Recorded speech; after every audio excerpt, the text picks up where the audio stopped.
Wallahi, antara nikmat terbesar dalam hidup saya adalah dikurniakan kawan-kawan yang baik.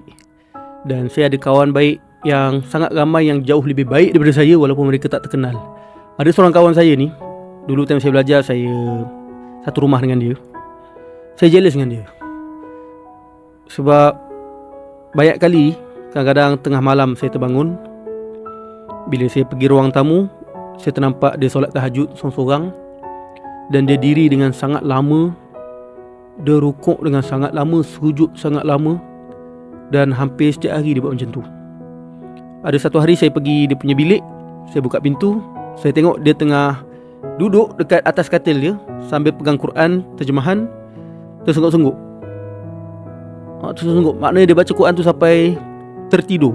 Dan berkali-kali macam tu. Kadang-kadang dia tidur dalam keadaan Quran tu dekat atas dada dia. Dan dia punya akhlak pun sangat baik. Solat jemaah memang dia pergi 5 waktu. Dan saya sangat respect dan jealous lah dengan dia. Bukan jealous apa, jealous sebab amalan dia sangat hebat kan. Bila kita duduk dalam circle kawan-kawan yang macam tu, benda tu yang akan membuatkan kita pun akan rasa tertolak untuk nak buat benda baik juga. Saya rasa malu. Ahli rumah saya ingat lagi, tak ada yang main game, tak ada yang tengok movie. Sampai saya nak main game pun saya malu, saya nak tengok movie pun saya malu. So akhirnya saya tak tengok movie, saya tak main game. Dan diorang pun solat berjemaah 5 waktu kat masjid. Dan benda tu pun menolak diri saya untuk pergi juga solat berjemaah. Sebab kalau saya tak pergi, saya rasa ketinggalan. Sebab diorang semua power-power. Sebab itulah penting sangat kita berkawan dengan orang-orang yang baik. Dan tips nak berubah, antara tips yang paling ampuh, paling powerful adalah duduk dalam circle yang baik. Duduk dalam circle yang baik. Wallahi benda tu akan sangat-sangat mengubah hidup kita.